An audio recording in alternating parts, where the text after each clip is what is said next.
ಇವತ್ತು ನಾವು ಸಿರಿಧಾನ್ಯ ಆದ ನವಣಕ್ಕಿ ದೋಸೆ ಮಾಡೋಣ. ನವಣಕ್ಕಿ ದೋಸೆ ಮಾಡೋಕ್ಕೆ ನಾನು 2 ಲೋಟ ನವಣಕ್ಕಿನ 2-3 ಸತಿ ತೊಳ್ಕೊಂಡಿದ್ದೀನಿ. ಅದು ಮುಳುಗೋ ಅಷ್ಟು ನೀರು ಹಾಕ್ತಾಯಿದ್ದೀನಿ ಈಗ.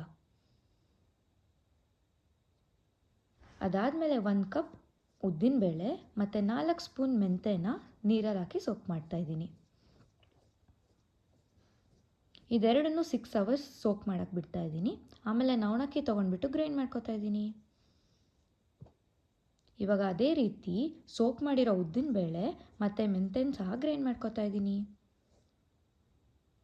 ದೋಸೆ ಸಾಫ್ಟ್ ಬರಲಿ ಅಂತ ನೆನೆಸಿರೋ ಮಂಡಕ್ಕಿ ಸಹ ಹಾಕೋತಾ ಇದ್ದೀನಿ.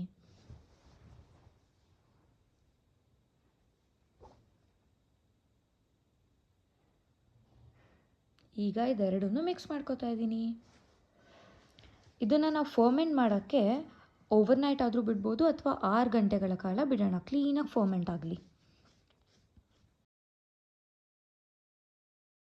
ಈಗ ದೋಸೆ ಮಾಡೋಕ್ಕೆ ನಾನು ಕಬ್ಬಿಣದ ಬಾಣಲಿ ತೊಗೋತಾ ಇದ್ದೀನಿ. ಯಾರ್ಯಾರಿಗೆ ನಾನ್ ಸ್ಟಿಕ್ ಬೇಕು ತೊಗೊಳ್ಬೋದು. ಈಗ ಈರುಳ್ಳಿ ಸಹ ಹೊಚ್ತಾ ಇದ್ದೀನಿ ಮತ್ತು ಈಗ ನೀರು ಹೊಡಿತಾ ಇದ್ದೀನಿ. ಅದರಿಂದ ದೋಸೆ ಅಂಟ್ಕೊಳೋದಿಲ್ಲ ಪ್ಯಾನ್ಗೆ. ಈಗ ದೋಸೆನ ತೆಳ್ಳಗೆ ಹಾಕ್ಕೋತಾ ಇದ್ದೀನಿ. ರೆಡಿಶ್ ಬ್ರೌನ್ ಆಗೋ ತನಕ ಬಿಡೋಣ ದೋಸೆನ. ನಾನು ಇದರಲ್ಲಿ ಎಣ್ಣೆ ಯೂಸ್ ಮಾಡ್ತಾ ಇದ್ದೀನಿ ಬೇಯಿಸ್ಕೊಳ್ಳೋಕ್ಕೆ. ಯಾರ್ಯಾರಿಗೆ ಬೆಣ್ಣೆ ಅಥವಾ ತುಪ್ಪ ಬೇಕು ಯೂಸ್ ಮಾಡ್ಕೊಳ್ಬೋದು. ರೆಡಿಶ್ ಬ್ರೌನ್ ಆಗೋ ತನಕ ಬಿಟ್ಬಿಟ್ಟು ಆಮೇಲೆ ತಿರ್ವಾಕೊಳ್ಳೋಣ.